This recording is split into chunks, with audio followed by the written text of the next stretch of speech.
Nós somos convidados hoje a fazer uma reflexão sobre a convivência e a tolerância no casamento. Mas, para tratarmos adequadamente desses assuntos, precisamos inicialmente relembrar alguns ensinamentos sobre o casamento, de modo geral. Eu acho que a maioria de nós aqui, inclusive eu, veio de outras crenças cristãs.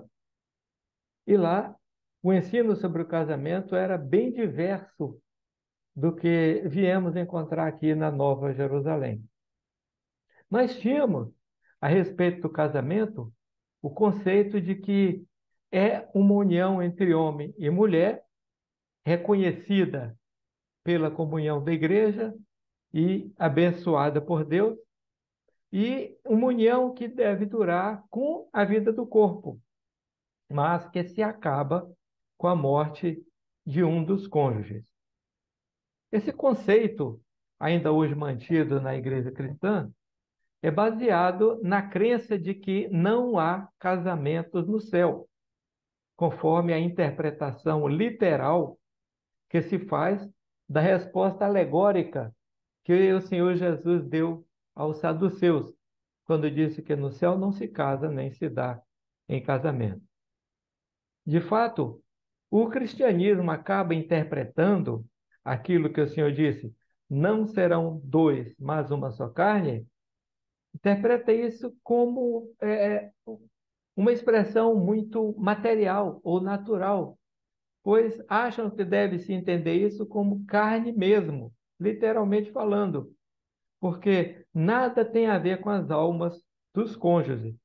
Em outras palavras, o casamento é uma união carnal e não espiritual. Assim, o conceito do casamento que tínhamos era de uma reunião meramente corporal, destinada a durar somente com a vida do ser humano no corpo.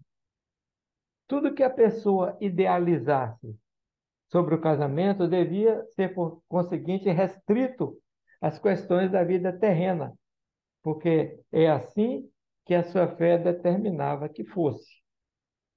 Por esse mesmo motivo, os ensinamentos que são encontrados nas igrejas cristãs para os casais, falando sobre a convivência, sobre os valores do casamento, assim como os livros cristãos de aconselhamento matrimonial, sempre estarão limitados a uma abordagem meramente materialista do tema, porque, de fato, essas instruções e esses livros tratam somente de questões naturais do casamento, como os valores morais e sentimentais, e não trata absolutamente da união espiritual e eterna das mentes dos casais. Sobre como ter uma boa convivência no casamento, essas instruções cristãs tratam quase sempre de aconselhamentos que são, por exemplo, de como a mulher deve fazer para se manter sempre atraente fisicamente para o marido, ou como o marido precisa continuar tratando a esposa com os mesmos afetos e galanteios de quando a namorava, ou como eles devem empregar recursos, técnicas, segredos, a fim de estimularem ou de reacenderem a chama conjugal dos primeiros tempos. Os aconselhamentos não passam desse nível de compreensão da vida. Quando nós viemos para Nova Jerusalém e tivemos conhecimento das doutrinas celestes aqui, especialmente da obra O Amor Conjugal, os nossos conceitos antigos sobre o casamento começaram então a ser gradualmente mudados. Pela primeira vez, viemos a entender que o casamento entre o homem e uma mulher é uma instituição provida por Deus, estabelecida pelo Criador, uma instituição que está presente nos céus e visa a eternidade, pois o casamento entre marido e esposa nas terras E nos céus é uma semelhança de um casamento divino que há no Senhor, entre o divino amor e a divina sabedoria. Portanto, o casamento é uma instituição espiritual, acima de tudo. E por isso é santo, por sua representação e por sua origem. Muitos arcanos foram revelados ao mundo sobre o casamento nas doutrinas celestes para a Nova Jerusalém. Mas aqui resumiremos alguns que estão na obra O Amor Conjugal. Por exemplo, número 28 diz: o homem vive homem depois da morte. Depois, o homem depois da morte não é homem natural, mas espiritual. E, não obstante, lhe parece que é absolutamente semelhante, pois tem um corpo, uma linguagem e sentidos semelhantes, porque tem uma afeição semelhante ou uma vontade semelhante. Continuando, após a vida do corpo, o masculino é masculino e o feminino é feminino, pois uma coisa é o masculino e outra coisa é o feminino, e um não pode ser mudado em outro. Segue-se que, depois da morte, o masculino vive masculino e o feminino vive feminino, um e outro sendo homem espiritual. A diferença consiste essencialmente em que o íntimo no masculino é o amor e o seu véu é a sabedoria, ou o que é a mesma coisa, o íntimo é o amor velado pela sabedoria. E o íntimo no feminino é essa sabedoria do masculino, e o seu véu é o amor que daí provém. E continua o livro Amor Conjugal dizendo: o amor feminino é dado pelo Senhor à esposa por meio da sabedoria do marido, enquanto o amor masculino é o amor de se tornar sábio e é dado pelo Senhor ao marido segundo a recepção da sabedoria. Daí vem que o masculino é a sabedoria do amor e o feminino é o amor dessa sabedoria. É por isso que, por criação, foi incutido no masculino e no feminino o amor de se conjuntarem em um. E também, o amor de cada um permanece depois da morte, principalmente o amor do sexo. E nos que vão para o céu, isto é, nos que nas terras se tornaram espirituais, também o amor conjugal. Porque então o macho é macho e a fêmea é fêmea. E o masculino do macho é masculino no todo e em cada parte. Igualmente, o feminino na fêmea. E há um conjuntivo em cada coisa. E como este conjuntivo aí foi posto por criação, e por conseguinte está aí perpetuamente, segue-se que um deseja a conjunção com o outro e aspira essa conjunção. O amor considerado em si mesmo não é outra coisa senão um desejo e, por conseguinte, um esforço para a conjunção. E o amor conjugal é um desejo e um esforço para a conjunção em um, pois o ser humano macho e o ser humano fêmea foram criados de tal sorte que, de dois, eles possam se tornar um. Então, tomados em conjunto, são o homem em sua plenitude. Sem essa conjunção, eles são dois, um e outro sendo um homem dividido, ou metade de um homem. Esse resumo que nós fizemos aqui vem da obra O Amor Conjugal, do número 21 até o número 37.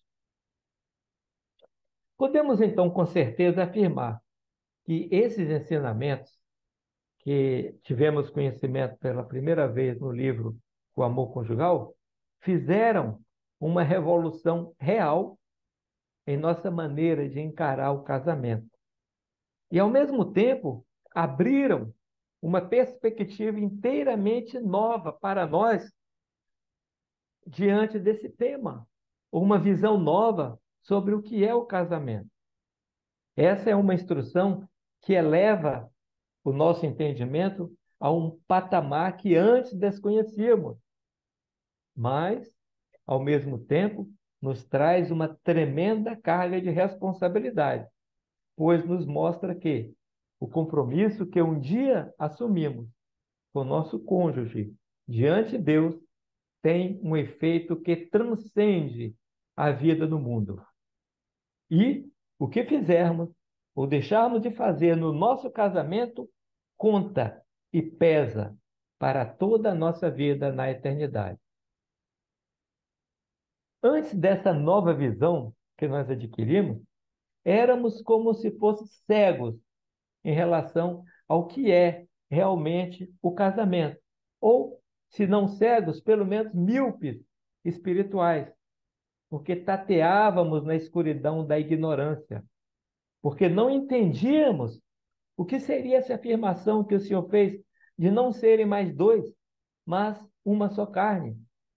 E não tínhamos ideia alguma dos propósitos de Deus para com o ser humano, como marido e esposa, juntamente.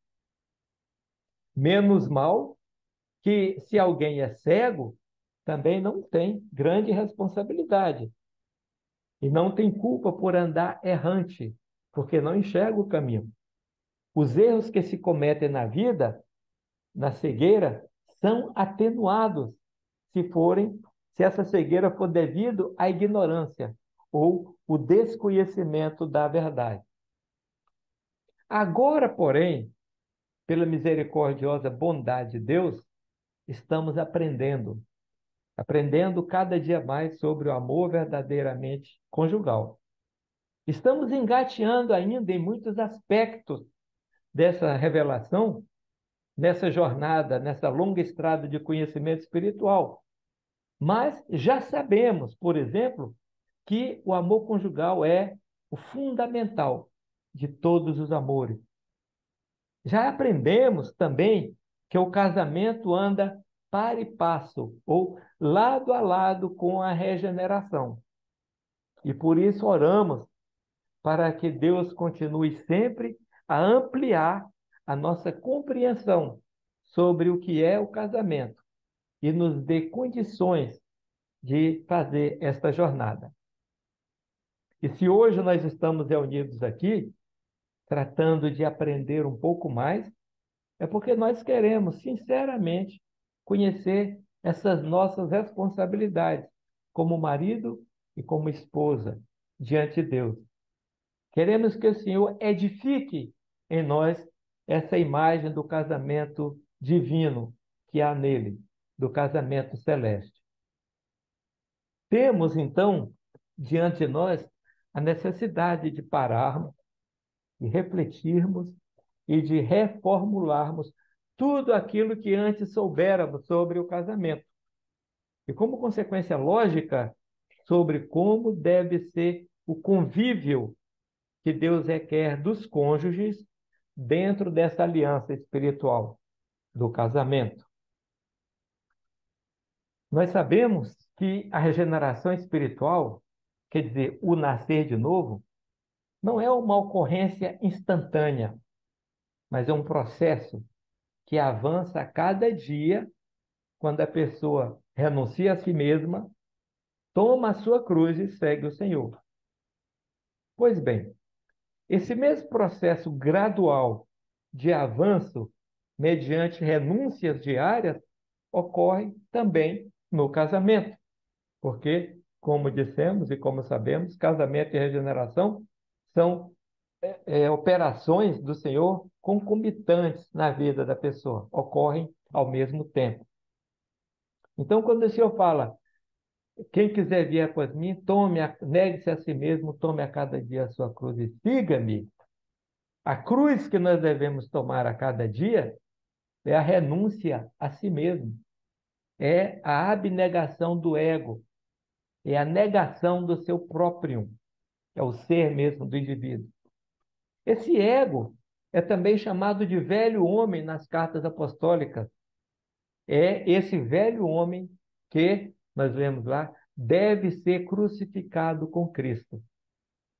Porém, antes de iniciarmos a nossa regeneração, esse velho homem vive e domina em cada um de nós, sobre todas as coisas. A vida desse velho homem, nós, o que nós chamamos na doutrina de o próprio, o ego, consiste meramente no egoísmo, no orgulho, no prazer do pecado e na rebelião em relação aos preceitos divinos. Portanto, renunciar ao ego é mortificá-lo, é crucificar o velho homem dentro de nós, para que o homem novo e espiritual possa nascer. Assim, a cruz que devemos tomar cada dia é a renúncia a esse velho domínio. O que deve ser crucificado é o nosso ego. E o peso da cruz é o peso do pecado, dos males ativos que tivermos acumulado durante a vida. Cada um, tanto o marido quanto a esposa, tem a sua cruz pesada a carregar. E cada um tem de fazer renúncias diárias a si mesmo, se quiser seguir o Senhor. Então, no casamento, nem o marido é uma cruz para a esposa, nem a esposa é uma cruz, uma carga para o marido. Pois cada um, quanto ao seu ego, é a sua própria cruz. E o peso dessa cruz foi cada um que determinou para si mesmo, conforme a qualidade de vida que levou antes de ser regenerado.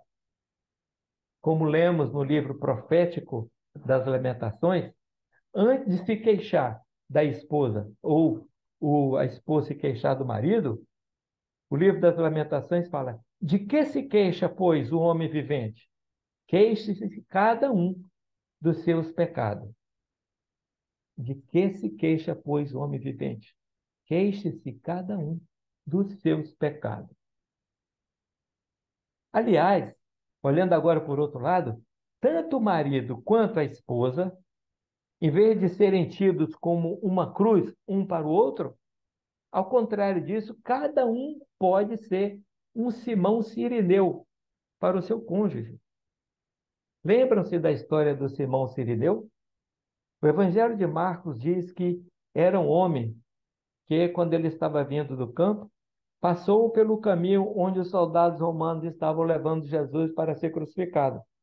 E os soldados constrangeram Simão Cirineu e ele foi obrigado a carregar a cruz para Jesus. Ele ajudou Jesus a carregar a cruz. Então, no casamento, quando ambos estão sendo regenerados, cada um, em vez de ser um peso, é um auxílio, é um Simão Cirineu na vida do outro, no processo de crucificar e renunciar a si mesmo. Para casais que conhecem a palavra e que estão cientes da necessidade de nascerem de novo, a convivência no casamento nunca será possível sem essa renúncia constante ao ego, sem essa abnegação diária do seu próprio. Porque o nosso ego, o nosso próprio, ama a si mesmo acima de tudo mais. Ama os outros apenas condicionalmente, isto é, se for amado de volta. Mas despreza aqueles que eu não amo de volta e não se submete a ele. Esse amor de si põe-se sempre em primeiro lugar. Quer ser beneficiado, quer ser honrado, quer ser exaltado de preferência aos outros. E mesmo quando parece que ama os outros, se esse amor for contrariado, torna-se em igual medida em ódio, porque sempre é e sempre foi, de fato, interiormente um ódio e não amor. O amor verdadeiro é espiritual e vem do Senhor para o homem.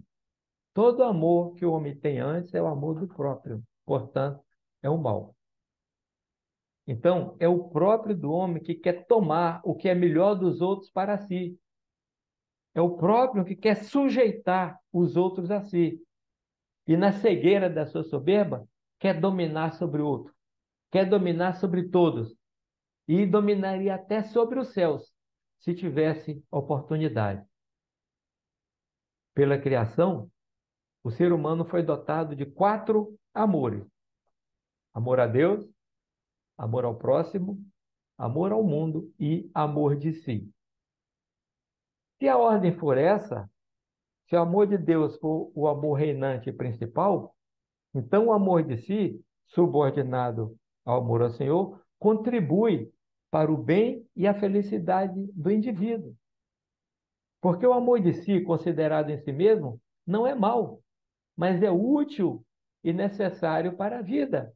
Porque é pelo amor de si, por exemplo, que o homem se protege, ou busca se proteger dos males, dos perigos, que ele quer se desenvolver, quer avançar nos valores da vida material.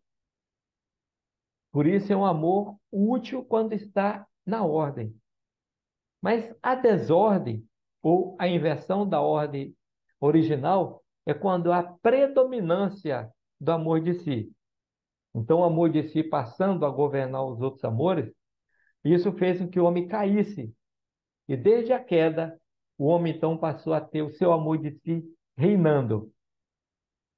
Por isso, a renúncia ao amor de si não é de fato matar, anular esse amor, mas somente destituí-lo da sua posição de preponderância ou de predominância e sujeitá-lo novamente aos outros amores: amor a Deus, amor ao próximo e amor ao mundo, como era no princípio. O processo de regeneração pode ser descrito, então, como uma luta para reordenar esses amores. E essa reordenação não se faz facilmente, nem em um dia, nem em um mês, nem sequer em um ano inteiro. De fato, durante toda a nossa vida neste mundo, essa mudança estará acontecendo, até que o amor ao Senhor reine, como acontece na vida dos anjos. Daí nós percebemos, então, que tudo o que se puder dizer em relação à boa convivência do casal tem relação com a abnegação do ego em cada um e em ambos, pelo processo da regeneração. As coisas que se tem a renunciar no casamento são as mesmas que se tem a renunciar na regeneração. Seja o marido, seja a esposa, se alguém quiser ter supremacia ou no casamento ou dominar sobre o outro, saibam que isso é o desejo do amor de si imperando, instalado em seu trono. Porque no casamento não há predominância, não há domínio a não ser do Senhor na vida dos dois. Então, assim como ambos, marido e esposa, devem ser regenerados, cada um deve cumprir as etapas da penitência para a regeneração. Etapas essas que são examinar-se, ver os erros em si, confessar-se culpados por causa deles, suplicar ao Senhor e começar uma vida nova, deixando para trás aqueles males vistos, reconhecidos e confessados. Só que depois dessa confissão e dessa resolução, haverá tentações, pois os males, uma vez descobertos, não irão ceder facilmente os seus postos na mente e no coração da pessoa. Daí é que vem as batalhas espirituais, os combates de tentação, que tem por fim decidir quem vai dominar, se é o céu ou se é o inferno na vida do homem. Se cada um, marido e esposa, fizerem isso sinceramente e fizerem isso frequentemente, cada um estará dando um enorme passo para remover da sua convivência diária os entulhos ou os entraves que perturbam e até destroem a vida conjugal.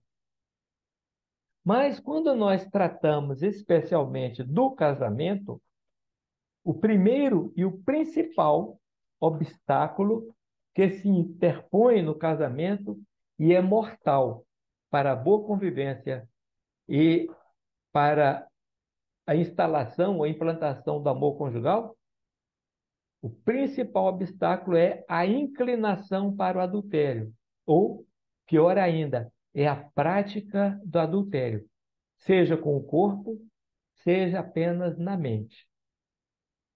As doutrinas celestes nos ensinam que o adultério é um mal diametralmente oposto ao casamento. Sendo assim, não podemos falar em sanidade no casamento, não podemos falar em boa convivência do casal, se nós não mencionarmos o perigo e o mal do adultério. Para isso, recorremos ao livro Doutrina de Vida, 75, onde lemos que quanto mais alguém foge do adultério, mais ama o casamento. Ou, o que é o mesmo, quanto mais alguém foge das lascívias do adultério, mais ama a castidade do casamento. Porque a lascívia do adultério e a castidade do casamento são dois opostos. Por isso, quanto mais alguém não está em um, mais está no outro. E também no livro Doutrina de Vida, número 74, lemos: por adulterar no sexto preceito do Decálogo, entende-se, no sentido natural, não só praticar exortação, mas também fazer obscenidade, dizer lascívias e pensar indecência. No sentido espiritual, porém, por adulterar se entende adulterar os bens da palavra e falsificar os seus versos. Mas no sentido supremo, por adulterar se entende negar o divino do Senhor e profanar a palavra. São esses os adultérios de todo gênero. Doutrina de Vida, 74.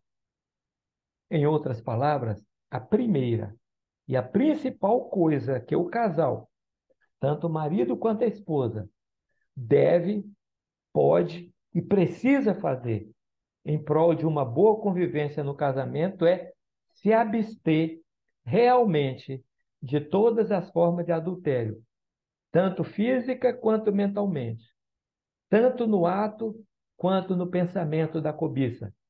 E assim também se abster dos prazeres imundos, da lascívia, das obscenidades, das indecências, da pornografia, das palavras torpes de sentido duplo e imundo.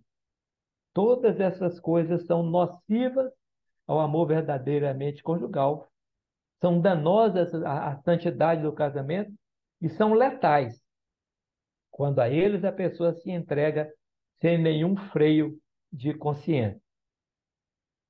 Esses males se originam de espíritos infernais que estão assediando a todo momento corações e mentes dos casais.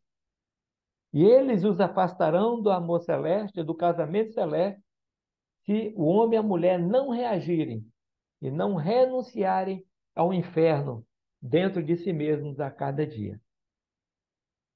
Portanto, se o casal não prestar atenção a esse perigo, se não vigiar e se não se guardar dessa influência letal e infernal, de nada adiantarão as fórmulas externas para um bom casamento, as receitas, os aconselhamentos para uma boa convivência, os cuidados que se deve ter para com a atração física, os galanteios, as flores, os elogios, as declarações mútuas de amor e todas as demais expressões do amor romântico, porque essas coisas são todas externas, porque por dentro estará o mal corroendo como metástase e corrompendo a vida da alma, impedindo que haja o casamento celeste.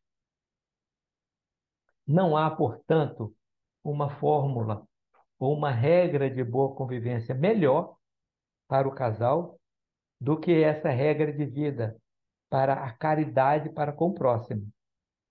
E a caridade para com o próximo é, primeira coisa, não lhe fazer mal.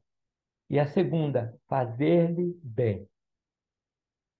Esse é a caridade. Essa é a primeira coisa da caridade. Não fazer o mal e a segunda, fazer-lhe bem. Então, fugir do mal, abster-se do mal, é a primeira coisa do amor ao próximo. Portanto, a primeira coisa do amor conjugal. Especificamente, fugir ou abster-se do adultério é a maneira melhor para se reedificar o casamento, para estabelecer o amor conjugal, para instalar a boa convivência do casal. Porque, havendo penitência dos males por parte de cada um, as demais coisas positivas e edificantes no casamento serão aprendidas da palavra e serão aplicadas com bom senso, com sabedoria. Quando a pessoa deixa de pretender se colocar em primeiro lugar e olha para o Senhor acima, e olha para o lado, o próximo, seja ela marido ou esposa, então ela estará pela primeira vez dando atenção ao uso que tem para prestar àquela pessoa com quem ela convive. O Senhor nos ensinou sobre esses usos que cada um tem a prestar quando diz, Lucas 6:31, e como vós quereis que os homens vos façam, da mesma maneira fazei-lhes vós também. E como vós quereis que os homens vos façam, da mesma maneira fazei-lhes vós também. Em outras palavras, se você gosta que alguém lhe ajude, quando você está cansado do seu trabalho, deve então tomar a iniciativa e ajudar os outros também. E, de preferência, primeiro. Faça com seu cônjuge da mesma maneira que você gostaria que ele fizesse com você. Isso se aplica a todas as tarefas domésticas, a todas as obrigações de um e de outro no casamento. Sempre haverá uma necessidade e uma oportunidade de ser útil ao seu cônjuge. E a gente sabe que todas as grandes coisas são compostas de pequenas coisas. Então, no casamento, pequenos gestos de cortesia, de favor, feitos um ao outro, pequenas palavras de consideração, de respeito, de apoio, ajudam a criar um ambiente saudável, contribuindo para a boa convivência, porque essas pequenas coisas compõem a, as grandes coisas da vida.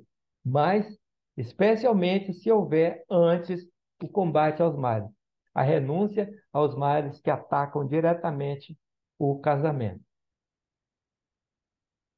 Então, esse preceito divino de fazer aos outros aquilo que a gente queria que os outros nos fizessem, esse preceito encerra por dentro um arcano. O arcano que está encerrado é o prazer do uso. E nós vemos esse arcano ser exposto no livro Amor Conjugal, número 5, que fala que a alegria do céu é aquilo que você sente quando você é útil a alguém.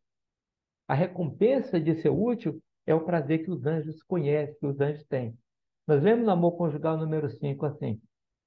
E eles disseram ao anjo, o que é então a alegria celeste? E o anjo respondeu em poucas palavras, é o prazer de fazer alguma coisa que seja útil a si mesmo e aos outros. E o prazer do uso tira do amor a sua essência e tira da sabedoria a sua existência.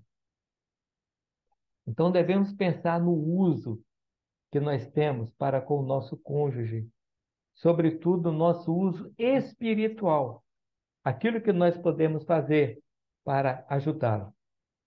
O que você pode fazer para ajudar o seu marido ou a sua esposa no caminho do céu? E sabe de uma coisa interessante?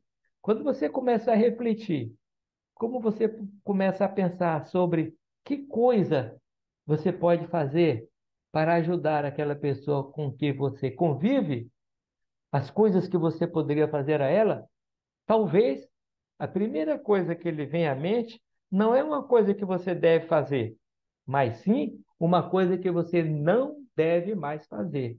Uma coisa que você deve parar de fazer. Por quê? Porque eu creio que o Senhor está direcionando esse pensamento e nós aprendemos que ninguém pode fazer o bem sem deixar primeiro de fazer o mal.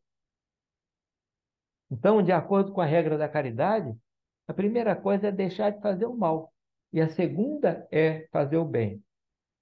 Portanto, antes de descobrir que bem você pode fazer ao seu cônjuge, certamente você vai, ou vai vir à sua mente o mal que você estaria ou poderia estar fazendo e que você deve parar de fazer. Quando se deixa de fazer o mal, isso já é o primeiro bem. Deixar de fazer o mal é a primeira coisa do bem. Porque quando o mal é afastado, o bem ocupa o seu lugar. E existe também um outro provérbio que concorda com essa regra. Esse provérbio diz: não faças aos outros aquilo que não queres que os outros te façam. Não faças aos outros aquilo que não queres que os outros te façam. Isso é um provérbio, não vem da palavra, mas concorda com a doutrina de caridade, com os mandamentos divinos do amor a Deus sobre todas as coisas e ao próximo como a si mesmo. A palavra que o Senhor nos falou lá no começo e reafirmou dos evangelhos foi: não são mais dois, mas uma só carne. Mas, como nós já dissemos, essa profecia não se realiza instantaneamente, automaticamente. Não se realizou no momento só da cerimônia religiosa. Ao contrário do que imaginávamos, o casamento não se realizou no dia em que nos chegamos ao altar para recebermos a bênção divina.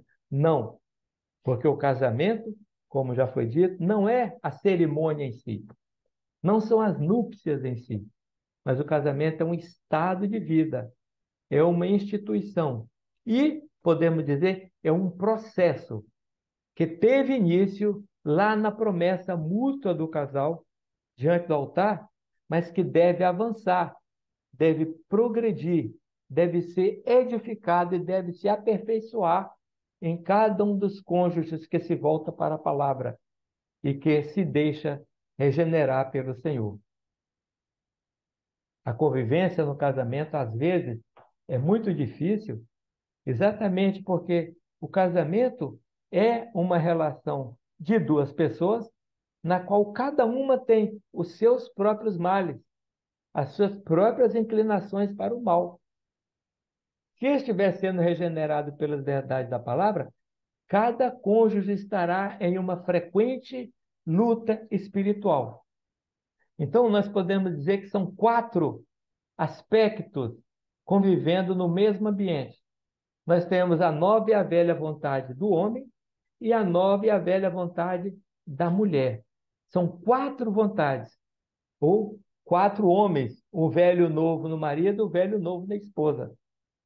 E em cada um dos cônjuges, o velho homem estará sempre combatendo o novo, o que quer nascer de novo, o regenerado.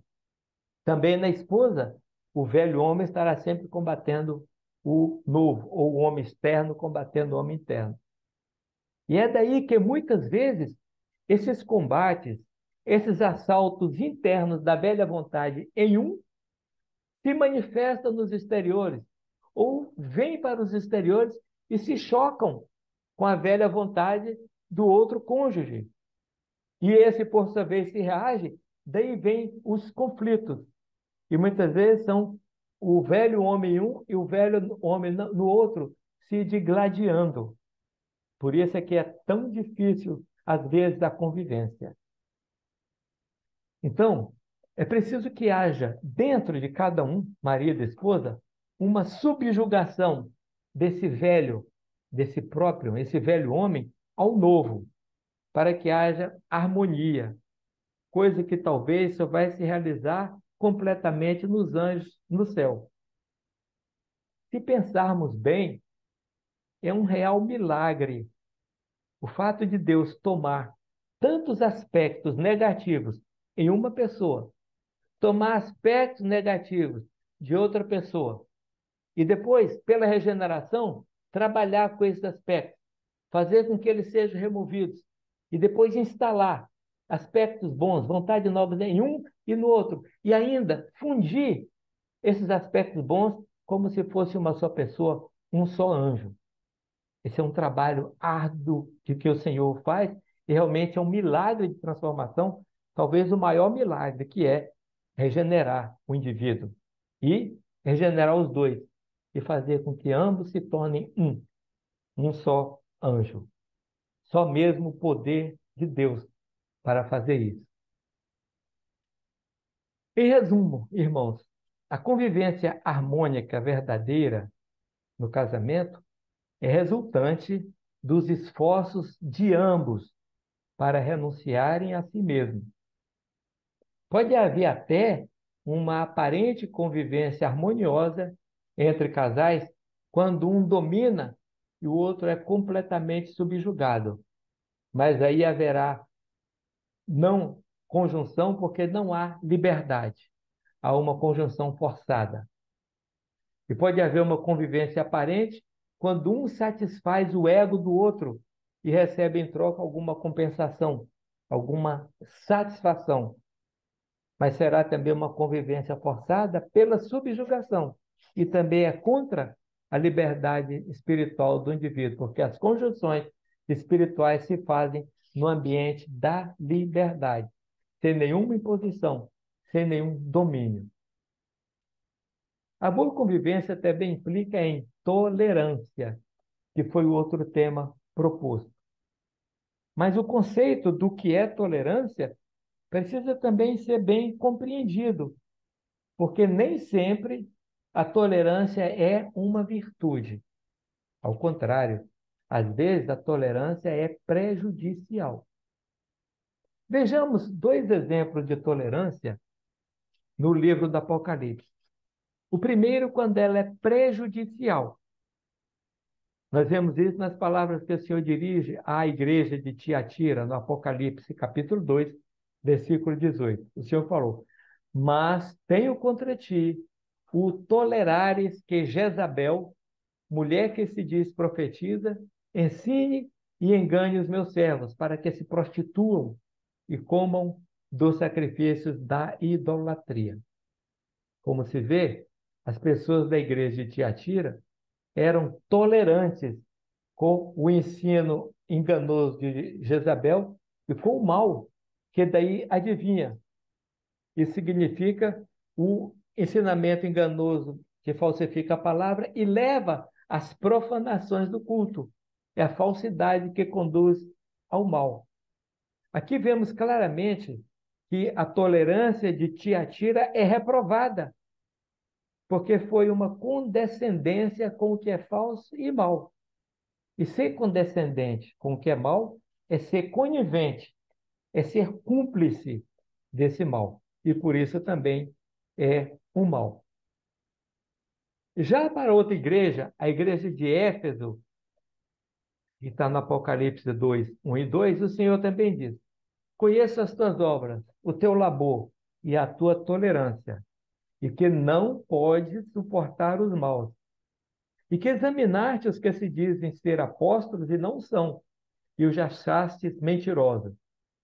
A explicação é que ele não pode suportar os maus, significa que eles não toleram que os males sejam chamados bens, nem que os bens sejam chamados males. Já aqui, a igreja de Éfeso é elogiada, porque não foi tolerante com os maus, isto é, não tolerou que os males fossem chamados de bens ou fossem falsificados, nem que os bens fossem chamados de males. Então, nos dois casos, tolerância é um erro quando ela é condescendente com o mal, mas é boa quando não tolera o mal. Se alguém estiver fazendo abertamente aquilo que é mal, ou estiver falando claramente aquilo que é uma falsidade, com intenção do mal, não podemos ser tolerantes de maneira nenhuma com isso. Mas, se couber a nós, se for de nossa alçada, devemos mostrar a nossa discordância e a nossa desaprovação. Caso contrário, estaremos sendo complacentes com o mal. Às vezes, quando nós estamos diretamente envolvidos numa situação, optamos por ficar calados e não reprovar o mal nem a mentira em alguém, porque não queremos ofender essa pessoa que está no mal aberto ou falando mentira. Porém, se nós nos calarmos, estaremos sendo permissivos com o mal, como foi o caso da igreja de Tiatira, que foi reprovada por isso, enquanto a igreja de Éfeso foi elogiada exatamente porque não tolerou que se deturpasse o bem e a verdade. Então, ser tolerante é uma questão relativa, porque quem é tolerante com a maldade acaba prejudicando o bem. Beneficiar os males, nós temos esse ensinamento nas doutrinas, beneficiar os males é prejudicar os bons. Se nós formos tolerantes com o mal que a pessoa está fazendo, nós estamos prejudicando a essa pessoa mesma que está fazendo mal. Nós não podemos, então, ser tolerantes quando o mal é aberto e manifesto, porque a única maneira de ajudar aquela pessoa a sair daquele mal é falar a verdade, é denunciar o mal em que ela está. Mesmo que daí, às vezes, venham conflitos, mas um conflito é menos pior do que o consentimento com o mal. Agora, em outras passagens da palavra, a tolerância é citada como uma virtude. Por exemplo, em Marcos 6,11 e Lucas 10,12. Nesses lugares, a tolerância aí está no lugar da paciência, ou na resistência em se combater pelo que é justo e verdadeiro. Quer dizer, tolerância aí é uma firmeza em sustentar as lutas espirituais. Aí sim, a tolerância é uma virtude. Estar firme, ser paciente, estar firme no bem. Em Lucas 10,12, por exemplo, a tolerância é referida como uma benevolência para com aqueles que estão no mal por ignorância, porque não conhecem as verdades da fé. Então, precisamos ser compreensivos e levar em conta essa ignorância em que eles estão. Aí sim, tolerância significa quase que misericórdia. Concluímos, então, que a tolerância depende de cada situação. Pode ser má, quando significa ser conivente com quem está nitidamente praticando o mal, falando a mentira, e pode ser boa, quando significa ter paciência e ser compreensivo com alguém que está no mal, não por dolo, não de propósito, mas por ignorância. Finalizando, irmão, as doutrinas celestes da Nova Jerusalém abriram diante de nossos olhos um campo vastíssimo de valiosa instrução espiritual, para que, por meio dessa instrução, possamos alcançar estados melhores de convívio no casamento e, enfim, em todas as áreas da vida. O estudo dessas obras e a leitura da palavra de Deus vai nos trazer iluminação cada vez mais clara para o nosso entendimento e vai nos mostrar os caminhos retos e as direções certas que devemos seguir. Para cada estado da vida, o Senhor proverá a instrução adequada.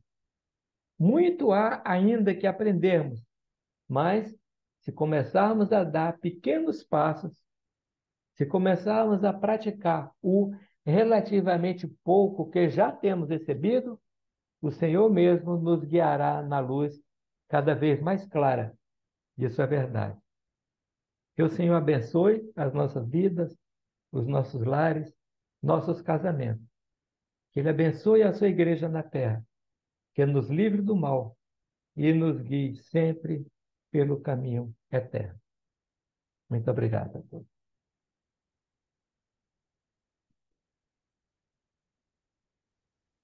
Eu agradeço a todos e peço que o Senhor continue nos abençoando e dando a todos aí na igreja esse desejo por conhecer a palavra e principalmente por aplicar na vida. É um privilégio que nós temos de ter esse conhecimento e nós devemos fazer bom uso desse privilégio, desse talento, que é o conhecimento do sentido interno da palavra. Muito obrigado a todos. Nós que agradecemos, pastor Cristóvão. Em nome de todos os participantes aqui, a Igreja Rua da Graça 25, agradecemos a você pela brilhante exposição. Muito E obrigado. agora vamos fechar então com uma oração, agradecendo ao nosso Senhor pela pérola de grande valor. Aqui nesta igreja aprendemos a dar valor à pérola de grande valor que o Senhor coloca nos casais.